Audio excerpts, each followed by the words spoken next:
Hello, this is Shay Obasi, and I welcome you to today's video where we're going to be talking about something really, really important and vital for everyone that is thinking of coming to Canada to study, and that is proof of funds. So today we're addressing proof of funds and how you can address it. Proof of funds is actually a headache for a lot of people, but today we're going to demystify it, and then you can begin to look at options of how you can actually address your proof of funds issues, okay? So the first thing is, what is proof of funds? Just like the name implies, it is proof that you have money to take care of yourself and any family members that will come with you to Canada while you study. And the reason why this is important is because the Canadian government is not going to provide living expenses for you. It's not going to provide accommodation for you and your family. You are actually responsible for taking care of your accommodation, of your feeding, of your living expenses for yourself and any family member that you come with to Canada. And the visa officers are looking to be convinced, that's the word, convinced that these funds that you have presented are actually real, they are valid, and they are available for you to use. So you can put proof of funds of 50 million, but if the visa officer does not believe that those proof of funds are available for your studies, that is going to lead to a refusal of your visa. Okay, so proof of funds is money. It's money or money-like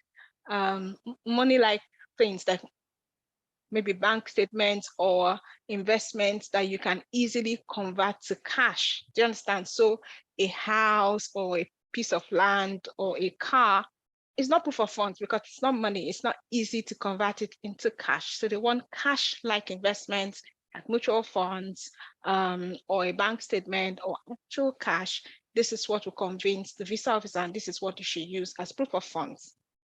So let's look at some things that you can use to show proof of funds. Your own personal account. So your personal bank statements, your personal mutual funds, your personal fixed deposits, your personal investments in your own name.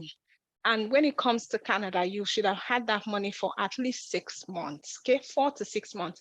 I usually recommend 6 months, but they have specified 4 to 6 months in the RCC website. So you need to have had money in your personal account for 4 to 6 months. So one thing I'm going to say, 2 things you should avoid.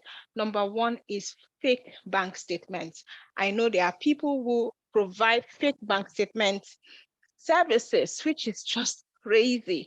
Do you understand? And there are some people who actually get agents and they know that the agents will put bank statements from sources that they are not aware of, and they let them do it. And people have actually been banned for 5 years from Canada just for these fake bank statements, okay?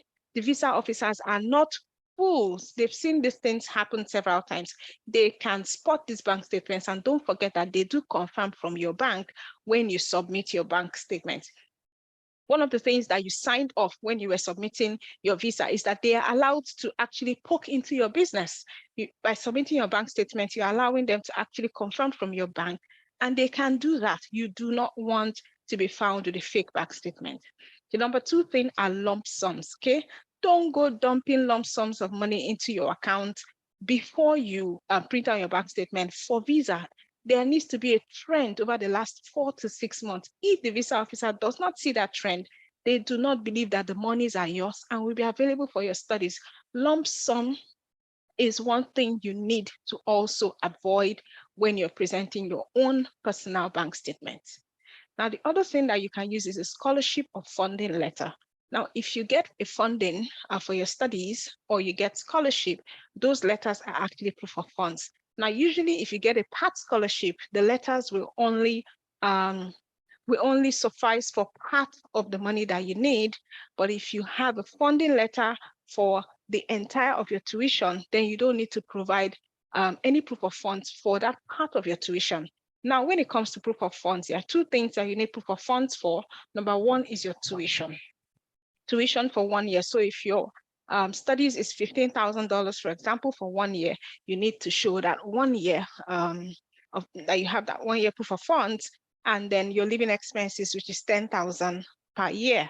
So that's what you need, 10,000 per year for living expenses and your tuition. Okay, so if your scholarship letter, for example, covers like 75% of your tuition, you need to now show the 25% plus your living expenses.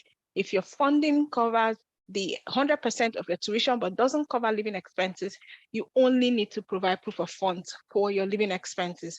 If you don't, and usually your letter of admission would show scholarship and funding that is due to you, so you can actually use that as proof of funds.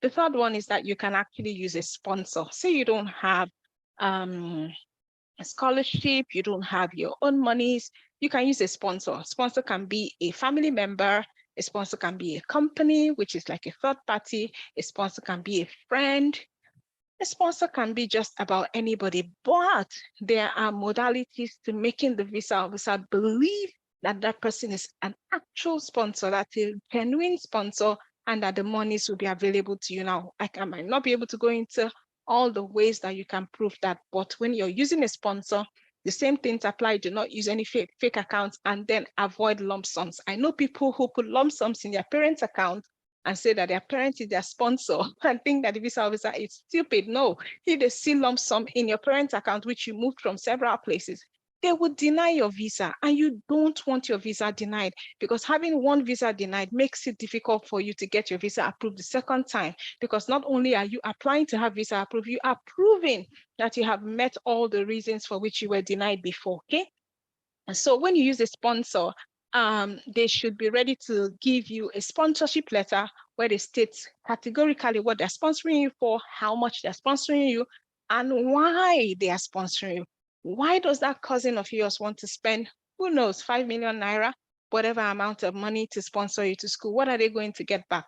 Why does your company that you've worked with for only 6 months, why are they ready to sponsor you? So these are little things. That's why I've seen people submit applications and say, oh, I submitted a bank statement of 50 million and I was refused. Of course you were, for several reasons. Just because you had a bank statement of 50 million doesn't mean that the visa officer is convinced that the money is genuine and it's actually available to you.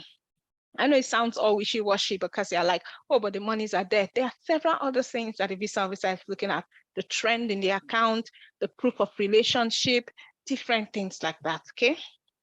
So the next one is a study loan letter. So some of us can actually get loans from one of these loan organizations, and they will actually give you a loan letter. And if they don't, you can ask them for a loan letter that you can use for your visa. Like we explained for the scholarship and funding, whatever portion of your tuition and living expenses that the loan covers, you do not need proof of funds for that, because that is actually standing as proof of funds. So you just now need proof of funds for whatever the loan doesn't cover. Another one you can do is, if you now find out that, hey, I've looked all around, I don't have the money, I don't have a sponsor, I couldn't get scholarship or funding, and I don't have loan, what you can do is that you defer your admission and actually plan. Some people are so much in a hurry. They are like, I must leave my country this year, or I must come to Canada this year. Yes, you will come to Canada, calm down, but you don't want to rush, okay? Someone like me, I planned for a while. So I was saving money. I was putting, because I knew I need this money for like 6 months. You need to plan. You can defer your admission. Tell them you're not ready or something. Let them defer it to the next year, so that you can have time to plan. You can have time to put monies together in an account. You can have time to save. You can have time to look for a loan or a sponsor. But the most important thing is that you want to get it right the first time that you actually apply for visa, okay? And then proof of funds, since it's one of the most critical things, you actually want to get it right. So defer your admission and make a plan. Follow the plan. You have a goal. You want to come to Canada. It might not be this year. It might be next year. Don't worry. You've been in that country for God knows how long, at least 15 years. You're not going to die in the next 1 year, so you can plan. Okay, I recommend this to a lot of people. They don't listen sometimes, but I tell them that is the way to go. You want to get it right. So plan, defer your admission, and wait, get it right the first time. Another way you can do this is a combination of any of the above. So say you have part of the money in your own account, you can actually get a sponsor for the other part. So it's always advisable, even if you have a sponsor, to also provide your own bank statements. Or if, for example, you have a study loan letter, like we said before, you also combine it with a scholarship letter or any of the above. Most important thing is that those letters or whatever it is you're submitting as proof of funds must be genuine and they must be valid. If not, the visa officer will not be convinced. There are several scenarios that I could have talked about. And also, I have in the Canada JAPA system that I've shown samples of refusal notes as GCMS notes, not just the refusal letters, the ones that we have requested from IRCC that shows reasons why they've rejected some applications, even though they did show enough money. The visa officer refused for lump sum, they refused for no proof of relationship, all sorts. Do you understand? Even though you do have these monies. So these are some of the things you need to consider if you're trying to get or to show proof of funds for your study in Canada. So I hope that was very helpful. If you want to move forward with your Canada study plan, you can send me a WhatsApp message. That is my WhatsApp number.